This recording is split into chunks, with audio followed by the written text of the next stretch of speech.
The New York Mets got a sweep. For the first time since Mother's Day, they actually took every game in a series. They swept a doubleheader. They beat up on the Nationals. I'm going to talk about that in the first segment of today's show. Then I was joined by Jordan Grossman, our social media coordinator, as he talked about the Mets farm system in our new Friday Farm Report segment.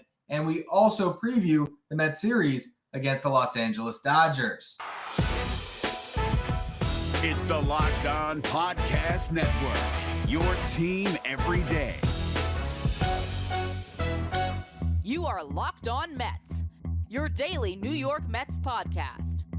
Part of the Locked On Podcast Network, your team every day.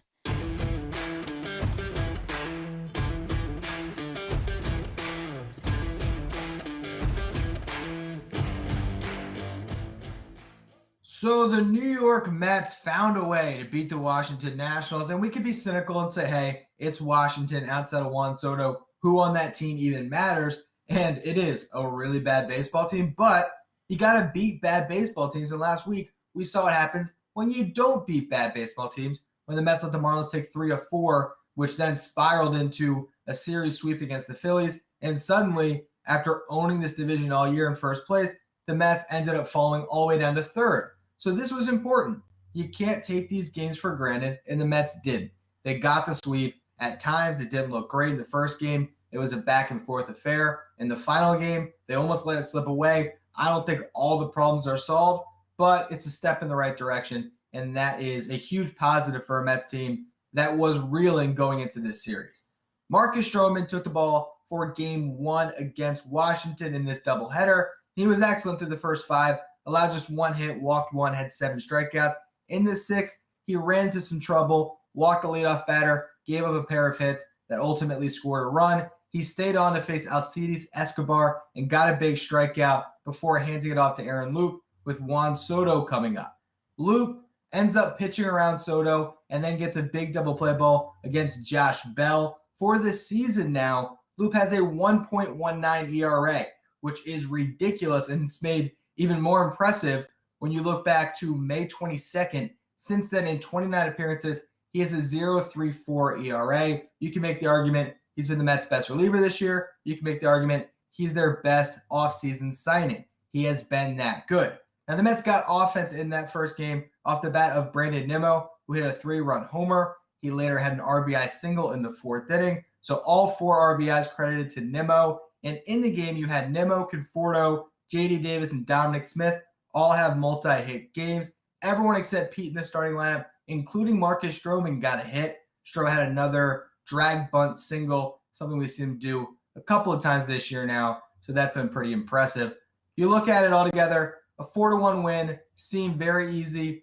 Loop to Diaz. Diaz gets the save, and the Mets are able to get the series victory before they even played the nightcap or the late afternoon game, as it were, in this doubleheader. Trevor Williams started for Game 2, his Mets debut, after getting traded over at the deadline with Javi Baez. I'm calling it the Trevor Williams trade. That's how good he was in the first 4 innings. But really, what did he do? He threw strikes against a bad Nationals team, a Nationals team that was probably trying to get out of there. Only needed 46 pitches to get through 4 scoreless. In the bottom of the 4th, the Mets got a run as Michael Conforto hit a double, and then J.D. Davis doubled as well. Davis came around to score later on in that inning. Jonathan Villar got a base hit to move to the 3rd, and then he scored on a ground out by James McCann. So the Mets had a 2-0 lead. Trevor Williams ends up running into trouble in that 5th inning. Seth Lugo bails him out.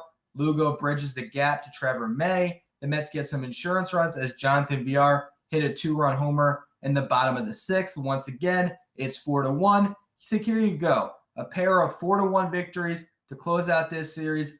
Nice and easy, no problems. Mets handle business against a really bad team. That's not what happened, because this Mets team is not without questions.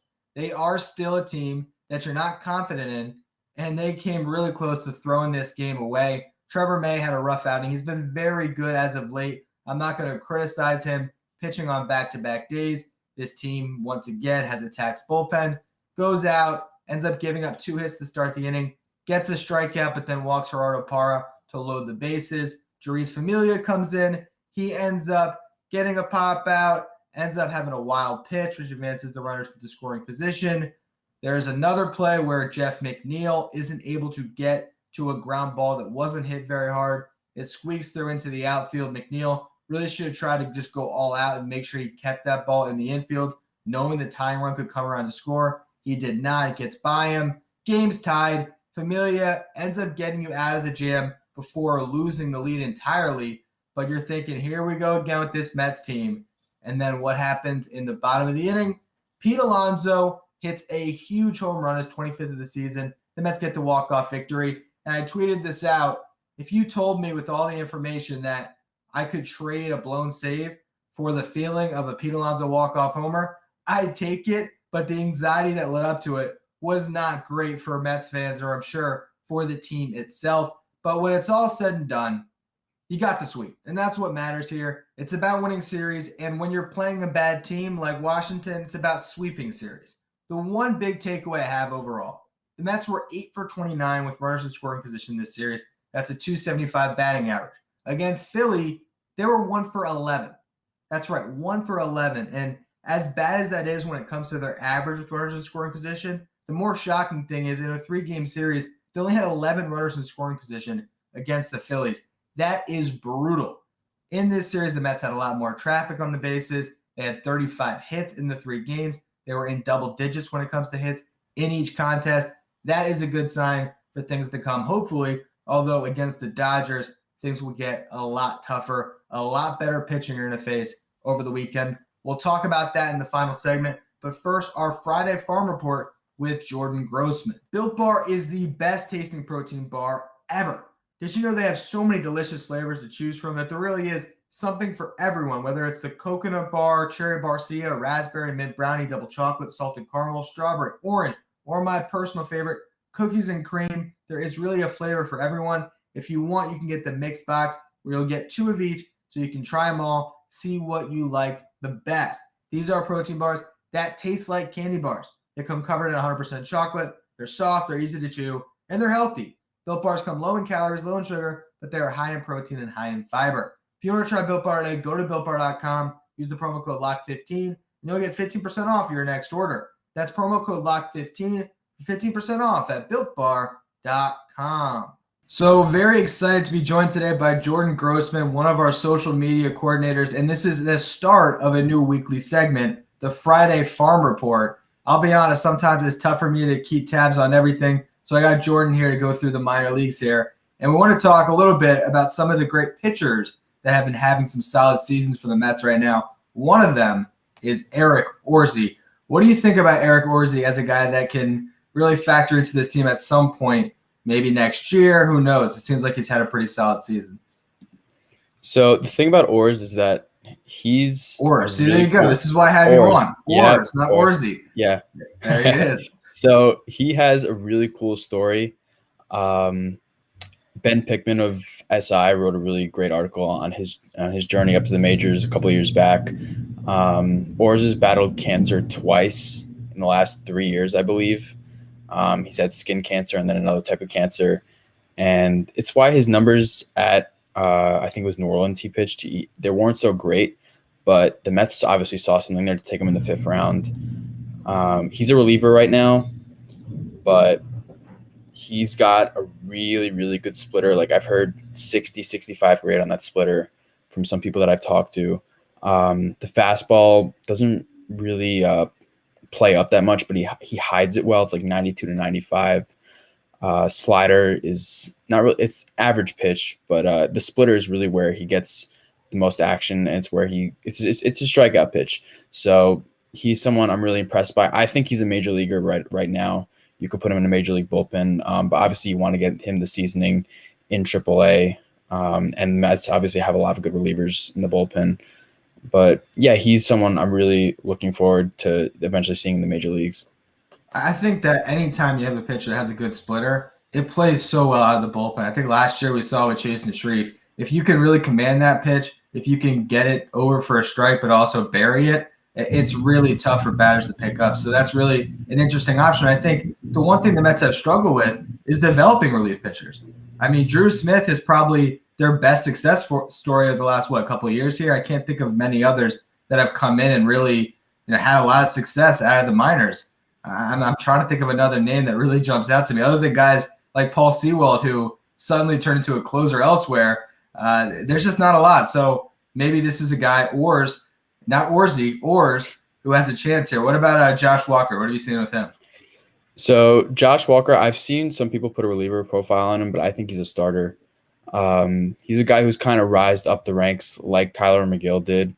I'm not going to say he's the same kind of pitcher as McGill. He's more of a control guy, whereas McGill has started to develop like 95, 96, whereas Walker is throwing in the 90 to 92 range. But like I said, really strong control. Let me just pull up some stats here. He's got it's actually pretty cool. He was a 37th round pick in the 2017 draft out of Division II ball, which is just like if he makes the majors alone and like pitches like one inning, that's still a major success for a guy who was picked so late in the draft. Making it to AAA is success, honestly. I mean, yeah. Those guys are long shots. Those guys a lot of time. I mean, now they don't even have that many rounds anymore, right? Now we're at 20 rounds. Now we're at 20. Yeah, MLB's decided to cut it by a little bit. It's kind of like Piazza. Piazza was drafted. No one will ever make the Hall of Fame at a later round than Mike Piazza because there's not that many rounds anymore. Yeah, I forget. But drafted guy. I mean, I guess that's the only chance. If TJ Rivera makes the Hall of Fame one day, maybe. But I know Seth Lugo. I don't know what the exact round was, but he was like a late 20s, early 30s draft pick. So that's like the Mets, I guess, have a pretty good knack for that, drafting relievers in the late rounds. McGill, like I just mentioned, he's an 8th round pick. DeGrom, obviously 9th round. We all know that story. But Walker, he's maybe a 5th, 6th starter type. He has a good curveball, some pretty good shape on it. The fastball is also average to like maybe plus, but had a rough first start in Syracuse, 4.1 innings, 8 earned runs. But since then, he's thrown 15 consecutive scoreless innings, and it's only 18 total walks and 84 innings across 3 levels in the minors this year. So like I said, really strong control and someone that could be maybe a depth arm next season. Yeah, I think that you just talk about what would be a success story for him. The fact is, if he can be a Corey Oswalt type, there's value in that. As much as some people will say Corey Oswalt's not good, there's value in having someone that can go back and forth and can give you some bulk innings at times. And, that might not ever be a fixture in your rotation, but next year, if this guy's added to the 40, the Mets are going to rely on that at some point next season. So that's really important. We got one last pitcher, Jose Butto. What do you see from him? So Butto is a guy who also is a pretty cool if he got to the majors, since the Mets signed him as an international free agent in 2017 for only $5,000, which is pretty crazy. Butto spent most of the year in Brooklyn, but he was recently promoted to Binghamton. Has a 2.35 ERA in his first 4 starts there. 29 strikeouts to only 3 walks and 23 innings pitched. So like Walker, he's got pretty good control. But when we're talking about repertoire, you have to mention the changeup with Butto. That's his money pitch. It's got terrific downward action, really fools hitters, around 82 to 84 miles per hour.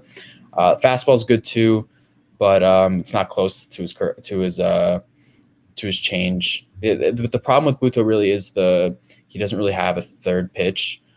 He's worked on a curveball a little bit. The Mets have tried to incorporate a 2-seamer as well, but he hasn't really thrown it in games too much. So I'd like to see a third pitch develop at some point in the offseason, and then maybe he's the guy you could look at also in 2022.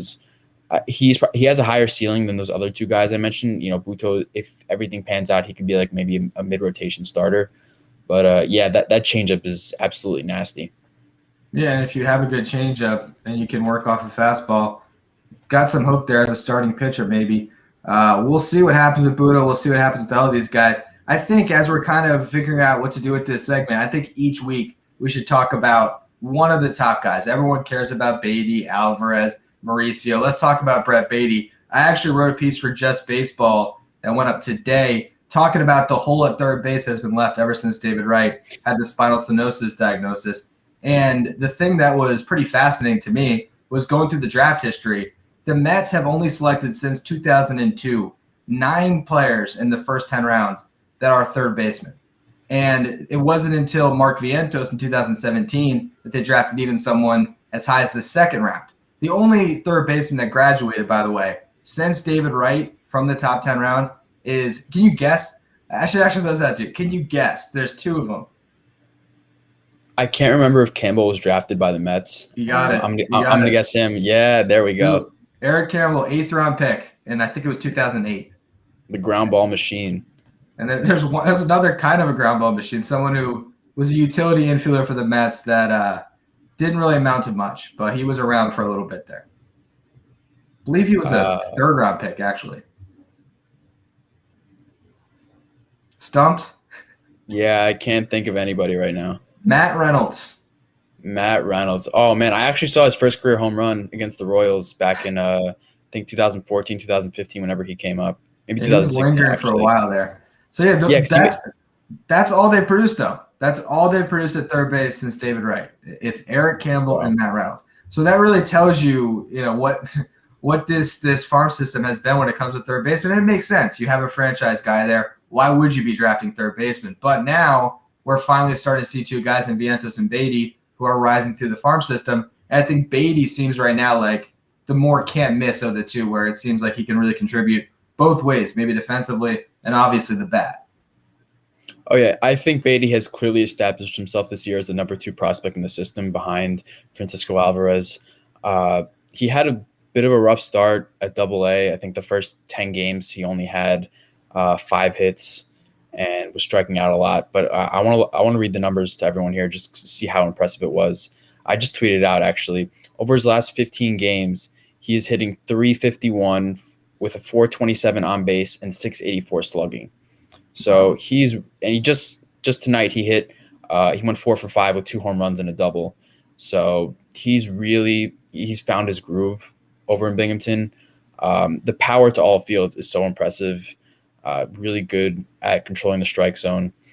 And I think something that impresses me the most about him is he's really slimmed down in the offseason and worked on his defense a good amount. That his range has improved. I think when I first saw him get drafted as nothing more than a first base DH type, but now I see him pretty clearly established as a third baseman.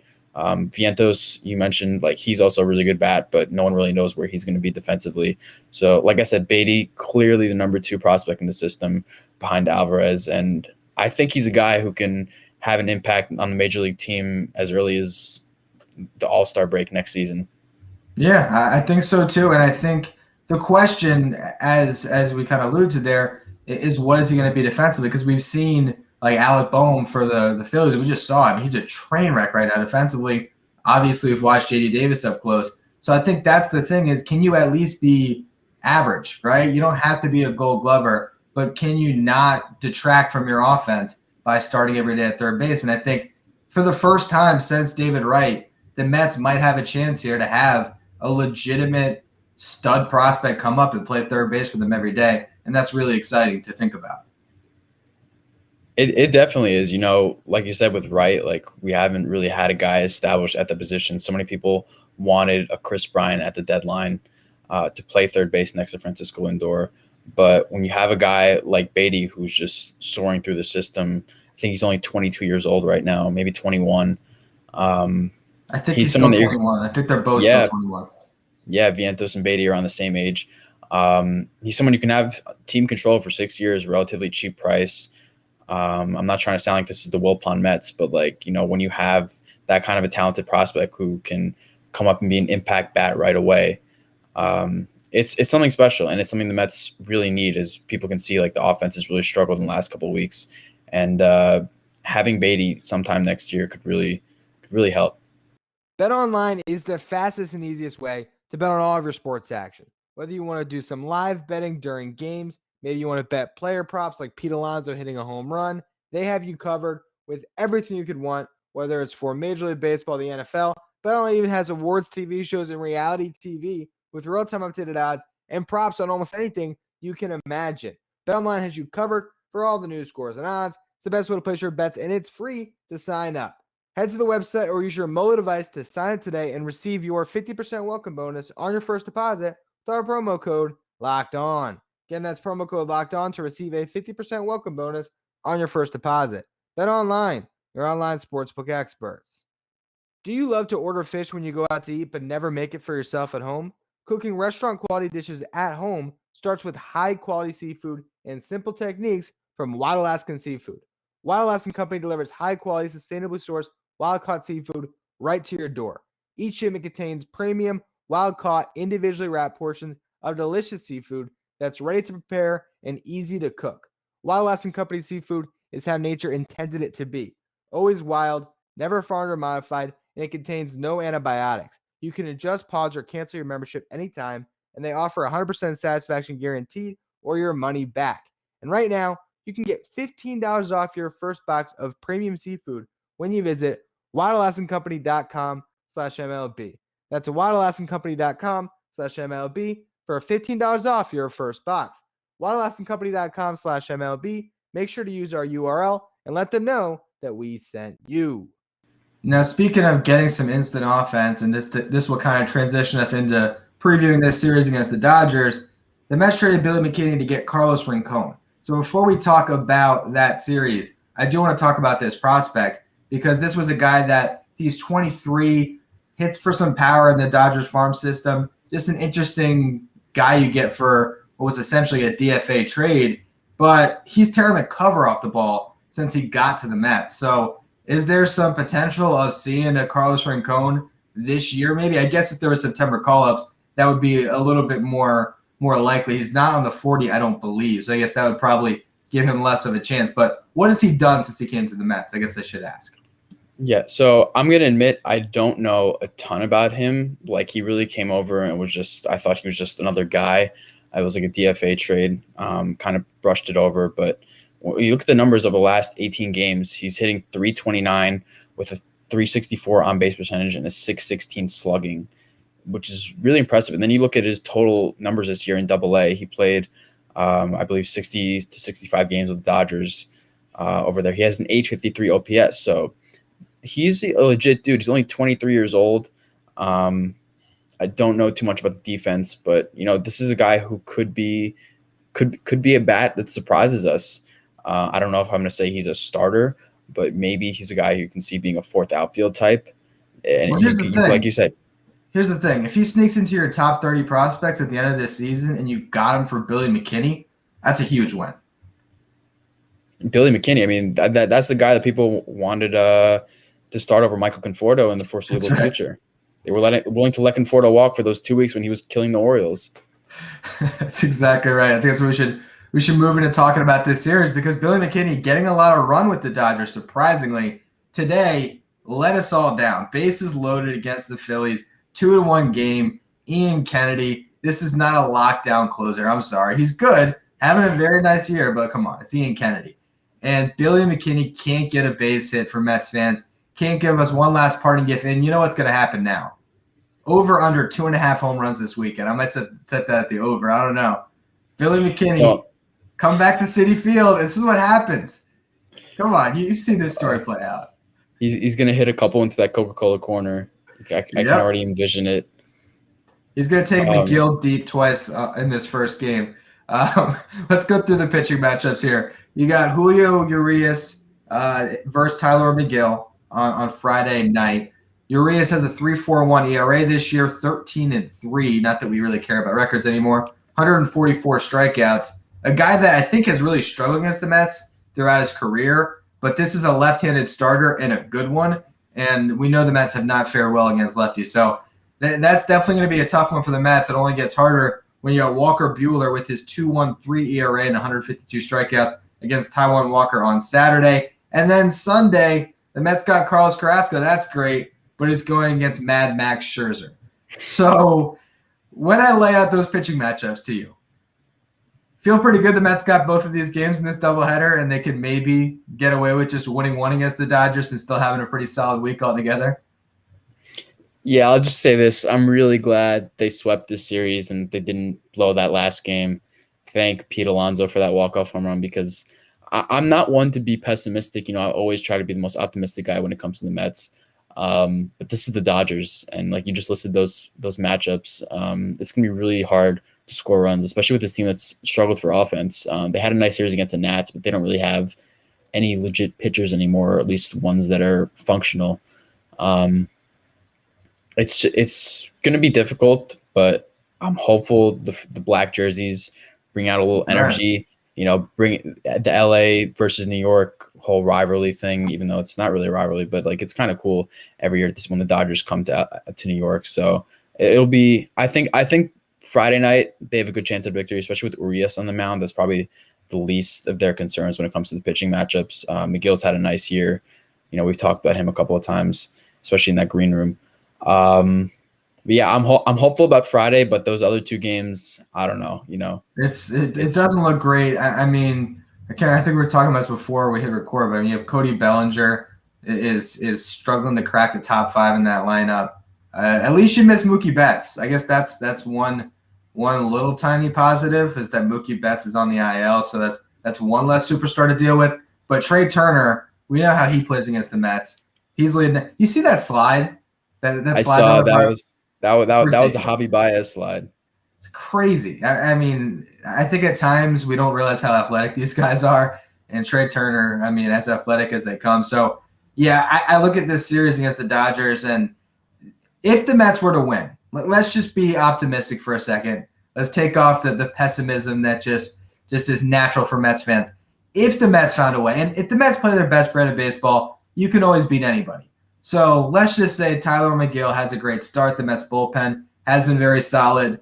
The Mets find a way to get some runs against Urias. You win one. You have to win one of those next 2 games. It's possible. If they end up beating the Dodgers after sweeping the Nationals, I think people are going to look a lot differently at the Mets on Monday as opposed to what they looked like at the end of last week.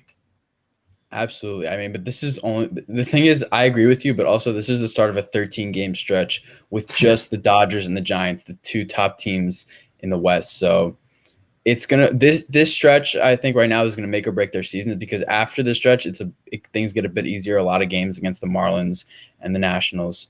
So I'm actually gonna be in LA next week for the Dodgers series with the Mets. So I'm hopeful. Cool. I'm hopeful. I don't really want to go to Dodger Stadium for the first time with the Mets in 3rd place, something like that, and just getting heckled all night. So I'm really hopeful to pull together some wins. Worst case scenario, there's no shame in not wearing a Mets jersey. There's no shame. Just wear a plain black T-shirt. I gotta wear a hat or something, man. I gotta rep the squad. A hat's smart though, because you can just change sections and take that hat off and just kind of like tuck it in your back pocket. It gets bad. So I think it'll be. And the one thing to mention as we talk about going out west, that's what makes this series more important, is because the Mets have been so much better at Citi Field this year. So this is your best shot probably to get some games against these West Coast teams that you're about to play that are just ridiculously good. I mean, the Giants, it's going to be interesting to preview that series when we get there, because it's going to be fun to dig into the numbers and figure out how they're doing this. But they are, I think it's Giants 31 games over, something ridiculous. Like, they don't make sense to me. I still do not believe that they're a first place team. They're Farhan is a great baseball mind, and I'm not going to doubt his talents as a GM or president. I don't know what his official title is, but what they're doing this year it's unbelievable. Yeah, no, it is. It is. And so we'll see what happens. I think the Mets got a decent shot this weekend, as long as you don't read into those pitching matchups too much, because they might scare you. I know for the YouTube audience, they can see your Twitter handle on the page. Why don't you tell everyone where they can find your work for the podcast audience? So you can find me at MetsFansins02. And you can also I run a fan page over on Facebook called We Are Mets Believers. I have a lot of fun running that page. And yeah, that's where most of my stuff is at right now. All right. He'll be back with us, if not next week, the week after because he's going to be in LA, but he'll be back to do this segment moving forward, our Friday Farm Report. Thanks for joining me today.